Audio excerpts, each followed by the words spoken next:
पर सभी का हार्दिक स्वागत। हम अध्ययन कर रहे थे इलेक्ट्रॉनिक्स में, और इलेक्ट्रॉनिक्स में जो टॉपिक चल रहा था वो चल रहा था अभी ट्रांजिस्टर। तो देखो आज जो है वो आज लास्ट टॉपिक है ट्रांजिस्टर का।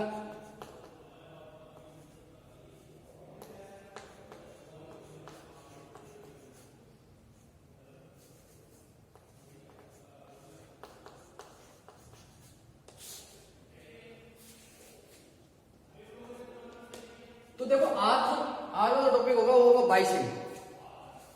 आज का टॉपिक क्या है? बाइसिंग। मतलब बाइसिंग क्यों की जाती है, बाइसिंग करने का रीजन क्या है, बाइसिंग कैसे की जाती है, इसके बारे में पढ़ेंगे। तो पहले जान लेते हैं बाइसिंग होती क्या है।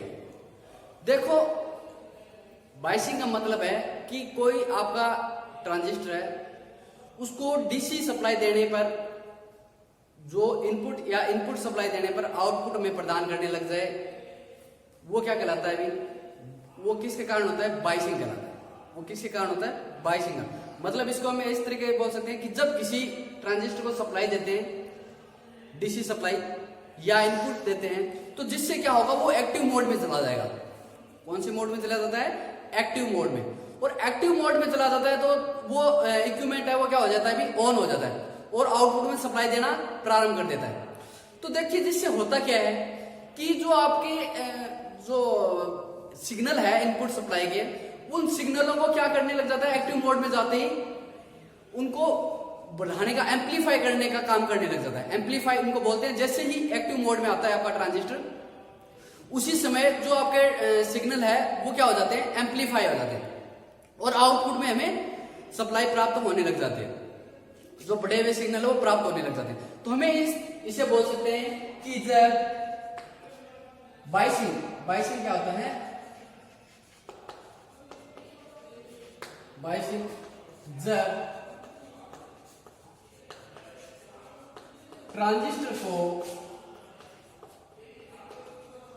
डीसी सप्लाई या इनपुट देने पर वो क्या हो जाएगा? अभी कौन से मोड में चला जाएगा? एक्टिव मोड में। तो एक्टिव मोड में आ जाता है।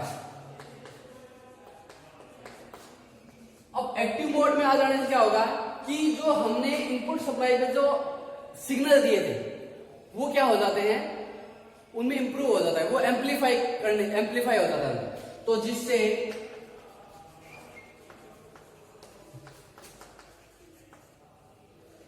इनपुट के सिग्नल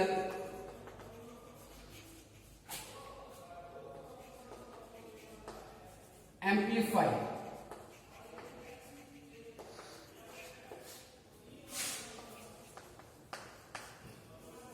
हो जाते हैं। इसे हम दूसरी तरीके से बोल सकते हैं कि आउटपुट हमें प्राप्त होने लगती है। क्या प्राप्त होने लगती है? या आउटपुट हमें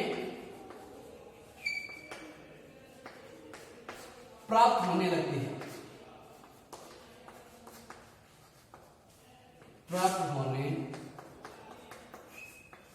लगती है। क्या कहलाती है? अभी बाइसिंग क्या है? देखो इसे सरल भाषा में समझते हैं कि हमें क्या हो जाता है कि हम क्या करते हैं, जैसे इनपुट सप्लाई देते हैं वो परिपथ आपका क्या हो जाता है? ऑन हो जाता है। ऑन हो जाएगा तो क्या करता है? कौन से मोड में चला जाएगा? ऑन होते ही एक्टिव मोड में चला जाएगा। और एक्टिव मोड में चले जाने से वो आउटपुट प्रदान करने लग जाता है। दूसरी भाषा में कि जैसे किसी परिपथ को ऑन करते हैं वो इनपुट सप्लाई को क्या करने लग जाता है? एम्पलीफाई करने लग जाता है। ये दो परिभाषा है, आप किसी भी तरीके से याद कर सकते हैं। सरल भाषा में समझते हैं। देखो जैसे हमारी एक मोटर थी, मान लो सीरीज मोटर है, सीरीज जनरेटर है। अब सीरीज जो मोटर है या सीरीज जनरेटर है, जैसे जनरेटर की बात करते हैं, तो जनरेटर में जैसे मान लो आपने स्टार्ट कर दिया, उसको स्टार्ट कर दिया मतलब उसे ऑन कर दिया। अब जब तक उसमें हम लोड नहीं जोड़ेंगे तब तक उस सर्किट में क्या नहीं चलेगी? भी धारा नहीं चलेगी। कौन से जनरेटर की बात कर रहे हैं? डीसी सीरीज जनरेटर की बात कर रहे हैं। तो उसी प्रकार ये अपना ट्रांजिस्टर का बाइसिंग मोड है कि जब तक, अब हमने क्या कर दिया, इसको क्या करना पड़ेगा? ऑन करना पड़ेगा। और ऑन करने से कौन से मोड में जाएगा, एक्टिव मोड में जाएगा। और एक्टिव मोड में जाने से क्या हो जाएगा, इसका जो सिग्नल है वो क्या हो जाएंगे, एम्पलीफाई करने प्रारंभ हो जाएंगे या आउटपुट में प्राप्त होने लग जाएगा। तो यही बात उसी मोटर पर लगती है कि मोटर को जैसे अपन स्टार्ट करते हैं तो ये तो आती है कि ऑन करते ही मोटर सॉरी जनरेटर को मतलब स्टार्ट करते ही प्रारंभ करते ही कि उसमें हमें आउटपुट मिलना प्रारंभ हो जाएंगे। लेकिन आउटपुट कब प्राप्त होगी, जब उसके सिरों में क्या जोड़ेंगे, हम लोड जोड़ेंगे। तो उसी प्रकार इसमें कौन से मोड में आना जरूरी है, वो ट्रांजिस्टर एक्टिव मोड है। अब देखिए इससे एक्टिव मोड में आने का मतलब क्या है कि देखो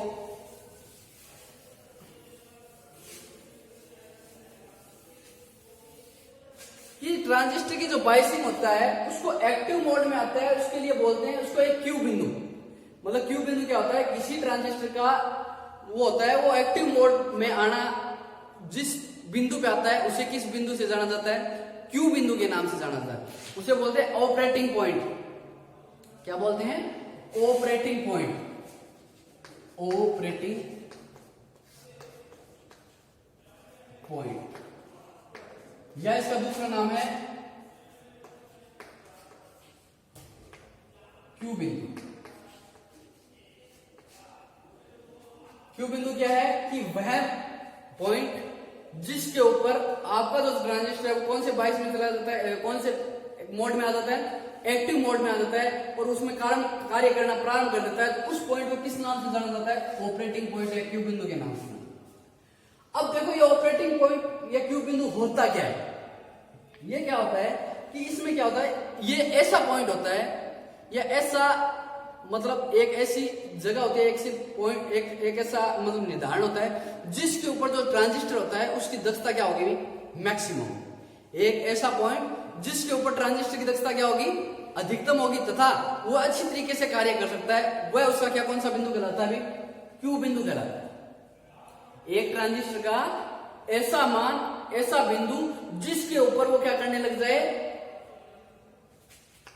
उसकी दक्षता अधिकतम और अच्छी तरीके से कार्य कर सके, वो क्या कहलाता है, इसका क्यू बिंदु कहलाता है। तो देखो एक ट्रांजिस्टर है, ट्रांजिस्टर में क्या किया आपने,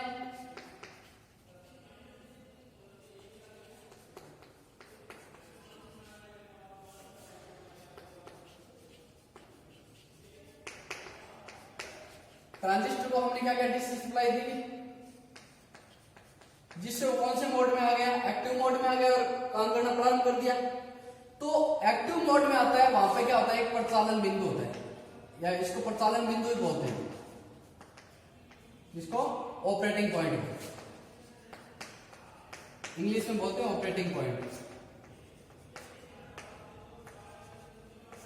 तो देखो क्या हो जाएगा, उसे एक प्रचालन बिंदु होता है, प्रचालन जैसे डीसी सप्लाई देंगे वो ऑन होगा प्रचालन बिंदु होगा। तो उस प्रचालन बिंदु पे उसकी दक्षता क्या होगी, अधिकतम होगी। अब देखिए ये प्रचालन बिंदु की जरूरत क्यों पड़ी, अगर मान लो हमेशा वो आपका ट्रांजिस्टर है वो एक्टिव मोड में ही रहना चाहिए। अब हमने तीन अवस्था पढ़ी थी, कट ऑफ, सैचुरेशन और जो तीसरी अवस्था ये एक्टिव मोड।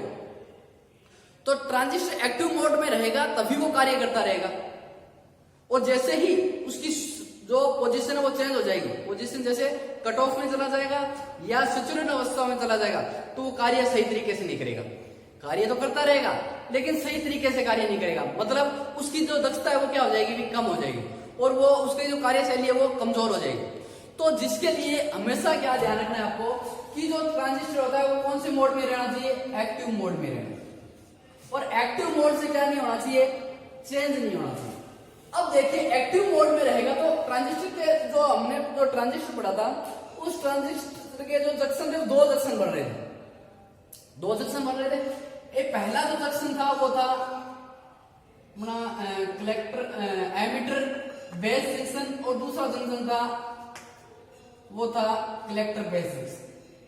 तो जो पहला जंक्शन है, पहला जंक्शन है वो कौन से बायस में काम करता है, फॉरवर्ड बायस में काम।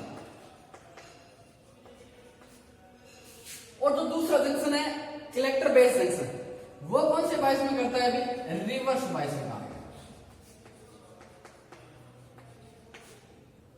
तो जिससे क्या, उससे जो अवस्था आएगी वो कौन सी अवस्था होती है, एक्टिव अवस्था। इस अवस्था को कौन सी अवस्था बोलते हैं, एक्टिव अवस्था बोलते हैं।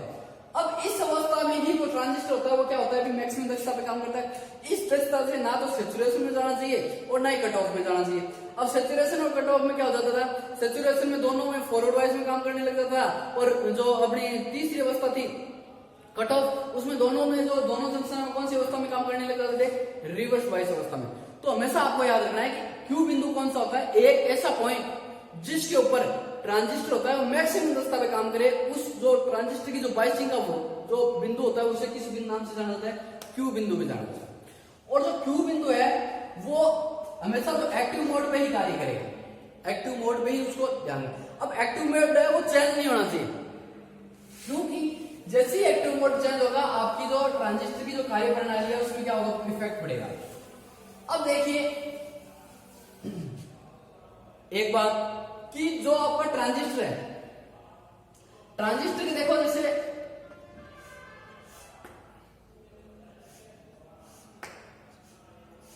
ये 3 पॉइंट है, और ट्रांजिस्टर दो, जैसे अपने कोई इक्विपमेंट है जो धारा में प्रचालित होता है, कोई वोल्टेज में प्रचालित होता है, लेकिन जो आपका ट्रांजिस्टर था वो कैसे प्रचालित हो रहा था भाई, वो कैसे प्रचालित हो रहा था, वो प्रचालित हो रहा था धारा व वोल्टेज दोनों।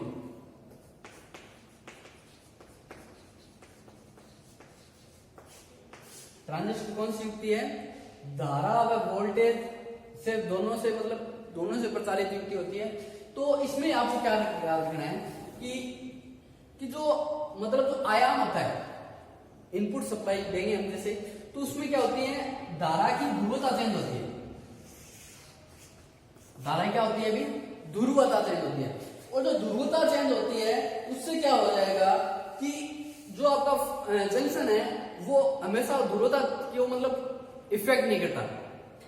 जो ट्रांजिस्टर है अगर वो क्यू बिंदु पे काम करेगा, क्या करेगा, क्यू बिंदु पे काम करेगा, तो जिससे उसके ऊपर ध्रुवता का है वो कोई इफेक्ट नहीं पड़ेगा, ठीक है ना।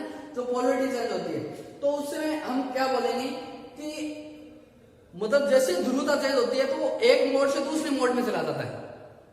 पोलरिटी बोलते हैं आयाम, आयाम तो आपने सुना होगा, आयाम कहलाता है। आयाम चेंज होने से वो एक मोड से कौन से मोड में चला जाता है, दूसरे मोड में चला जाता है, और जिससे क्या होगा उसकी कार्यप्रणाली परिवर्तित होगी। आपको इतना याद रखना है कि हमेशा ट्रांजिस्टर एक मोड में काम करना चाहिए, एक्टिव मोड में, और जो ट्रांजिस्टर होता है दोनों प्रचालित होती है, धारा और वोल्टेज दोनों में प्रचालित होती है। और जिस पॉइंट को प्रचालित होता है उस पॉइंट को माना जाता है क्यू पॉइंट, ऑपरेटिंग पॉइंट या प्रचालन बिंदु। ऐसी अवस्था जिस पर आपका ट्रांजिस्टर है उसकी दक्षता मैक्सिमम होती है, क्यू पॉइंट कहलाता है। और वही ट्रांजिस्टर की क्या कहलाती है अभी, ट्रांजिस्टर की जो प्रोसेसिंग जो प्रणाली है, प्रोसेसिंग प्रणाली उसी पे डिपेंड करती है, बाइसिंग उसी पे डिपेंड करती है, वो बाइसिंग पे ही निर्भर करती है क्यू बिंदु आप। तो जो ट्रांजिस्टर की जो बाइसिंग होती है वो निर्भर किस पे करती है, किस किस के कारण इफेक्ट होती है, वो बात करते हैं कि बाइसिंग को प्रभावित करने वाले कारक।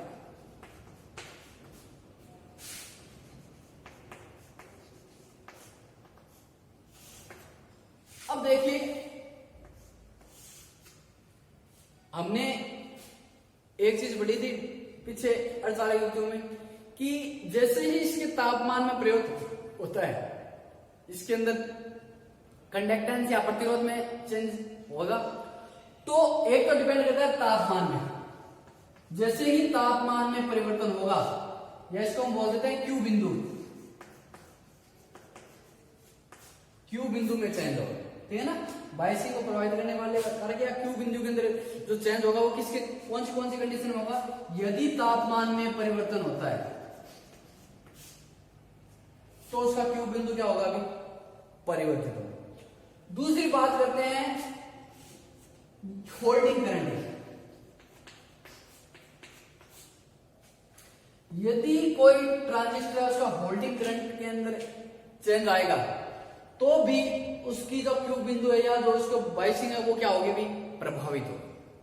उसके क्यू बिंदु में क्या होगा, अभी परिवर्तन आएगा। क्यू बिंदु में परिवर्तन नहीं आना चाहिए। अगर क्यू बिंदु में परिवर्तन आया तो वो क्या हो जाएगा, दूसरे मोड में चला जाएगा। लेकिन एक ट्रांजिस्टर अच्छा तभी होगा तो क्या करता रहे, एक ही मोड में काम करता रहे, और वो कौन से मोड में, एक्टिव मोड। समझ में आया बात। तीसरी बात, बीटा। बीटा क्या था अभी, बीटा था कॉमन एमिटर, या इसको बोल देते हैं कॉमन एमिटर। इन तीन अवस्थाओं में जो ट्रांजिस्टर है उसका क्यू बिंदु क्या होगा, अभी परिवर्तित होगा। तो इन तीन चीजों को आपको क्या रखना है, अभी याद रखना है, ठीक है।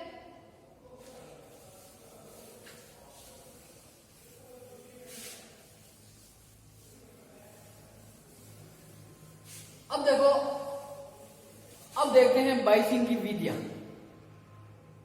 ये बेसिक था, मतलब बाइसिंग क्या क्या होती है, बाइसिंग के बारे में अब हम पढ़ रहे हैं। आज हमारा जो मेन टॉपिक था वो बाइसिंग की विधियां था, लेकिन आपको उससे पहले पता होना चाहिए बाइसिंग क्यों करते हैं, किस कारण करते हैं। तो आपको पता चला है बाइसिंग किस रीजन से की जाती है। बाइसिंग क्या होता है, क्यू पॉइंट होता है, उस क्यू पॉइंट को निर्धारित करने का मतलब बाइसिंग होती है। बाइसिंग किसी भी ट्रांजिस्टर को जब इनपुट सप्लाई देते हैं तो वो एक्टिव मोड में आता है, और एक्टिव मोड में आने से वो क्या कर देगा, वो सिग्नल को एम्पलीफाई कर देगा। तो वह बिंदु जिस पे वो एक्टिव मोड में आता है उस बिंदु को किस नाम से, जिस ट्रांजिस्टर की बाइसिंग वो प्रणाली स्टार्ट हो जाती है उस बिंदु को किस नाम से जाना जाता है, क्यू बिंदु के नाम से जाना जाता है। तो जो प्रक्रिया कहलाती है एक्टिव मोड से एक्टिव मोड में आने की, वो तो कहलाती है बाइसिंग। और बाइसिंग, जिस बाइसिंग में एक्टिव मोड में आता है उस पॉइंट को बोला जाता है क्यू बिंदु, ठीक है। तो देखिए बाइसिंग की विधियां।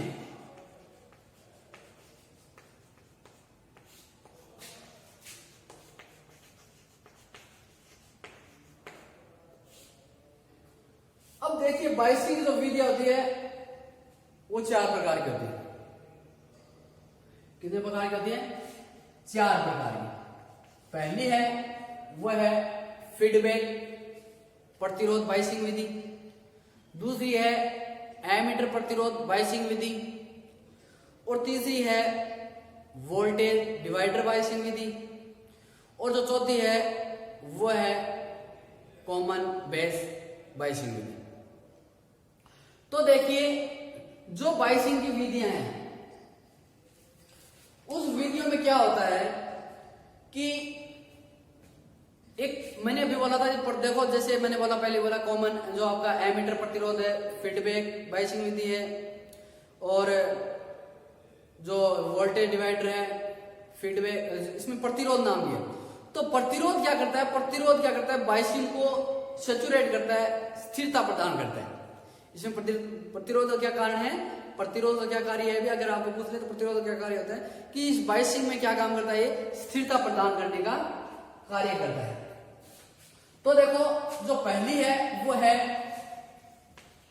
Feedback biasing.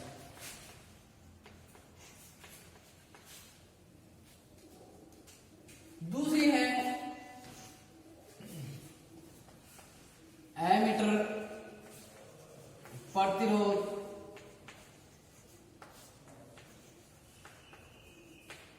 बाइसिंग, और तीसरी है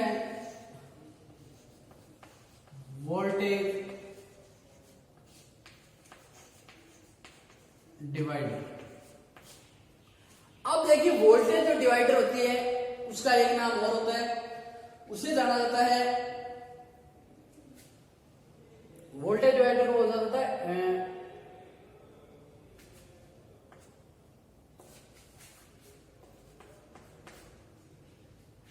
याद नहीं आ रहा है, चलो चौथी होती है बेस प्रतिरोध बाइसिंग।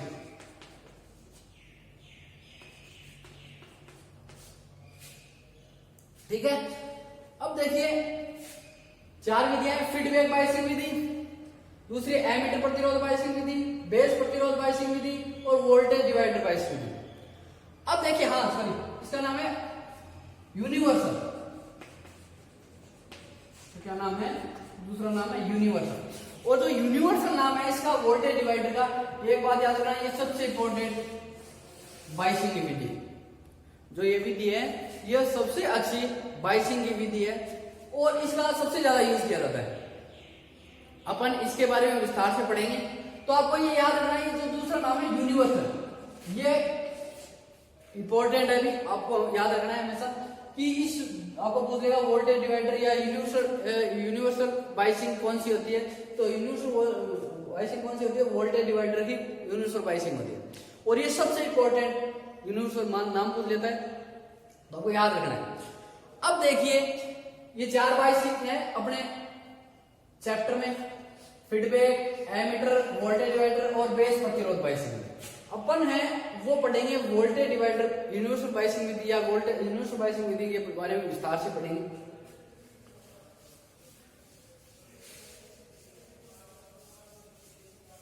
तो देखिए डायग्राम बनाते हैं इसका।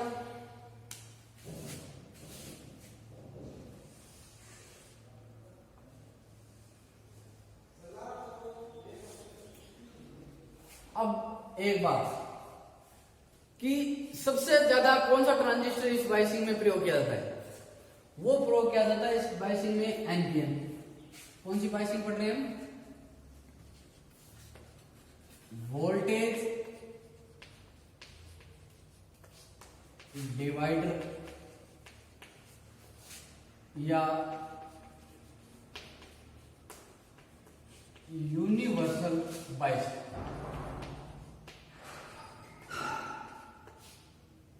ठीक है भाई, पहली बात इसमें जो ट्रांजिस्टर प्रयोग किया जाता है वो कौन सा किया जाता है अभी, एनपीएन।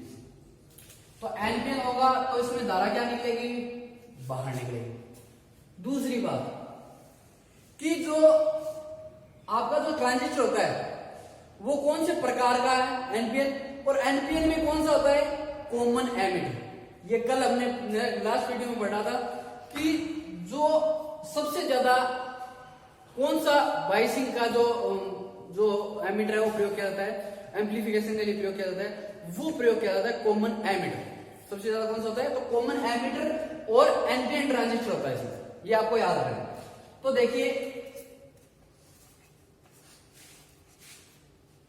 यहां पे एक कैपेसिटर, इसको मैं साफ कर देता हूं, इस साइड में लेके,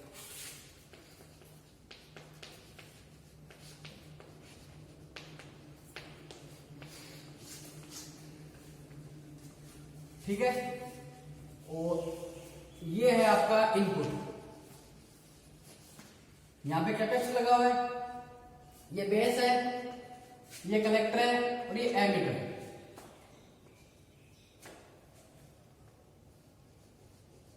ये एक प्रतिरोध लगा हुआ है, इसके साथ एक प्रतिरोध और होता है।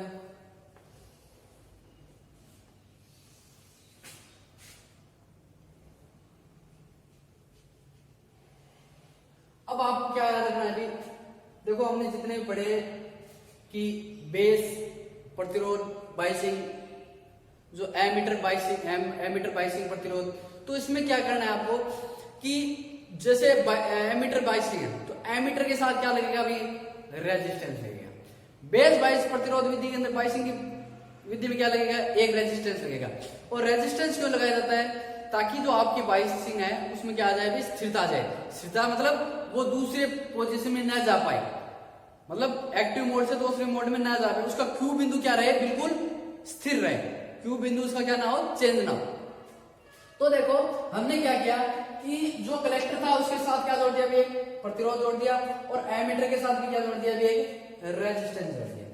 तो एमीटर के साथ और रेजिस्टेंस जोड़ते हैं, ये जोड़ते हैं, और उसके साथ एक जोड़ा जाता है कैपेसिटर, ठीक है। और ये चली जाएगी आउटपुट में, और एक आउटपुट निकलेगी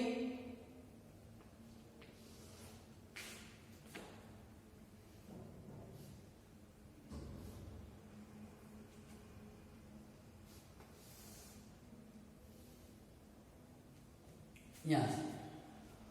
अब देखिए कि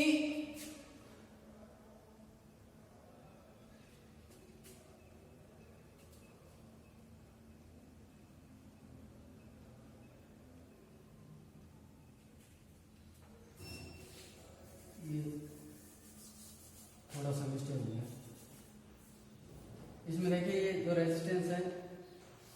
ये आगे चला जाएगा। इस रेजिस्टेंस को R1 नाम दिया जाता है, इस रेजिस्टेंस को R2 नाम दिया जाता है।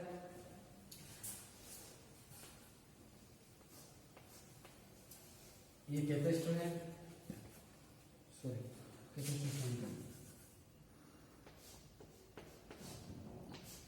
ये कैपेसिटर है और ये आपकी VCC, ठीक है। ये रेजिस्टेंस है, कौन सा रेजिस्टेंस है? Collector resistance. इस रेजिस्टेंस को R1 के नाम से जानेंगे, इस रेजिस्टेंस को R2 के नाम से जानेंगे, और जो ये कैपेसिटर है इसको बेस कैपेसिटर के नाम से जाना जाता है। और ये जो प्रतिरोध है इसको जाना जाता है रेजिस्टेंस। कौन सा रेजिस्टेंस? Ammeter resistance. इस जो कैपेसिटर है इसको जाना जाता है एमीटर कैपेसिटेंस। अब देखिए ये कार्य कैसा करता है। ये आपके आउटपुट है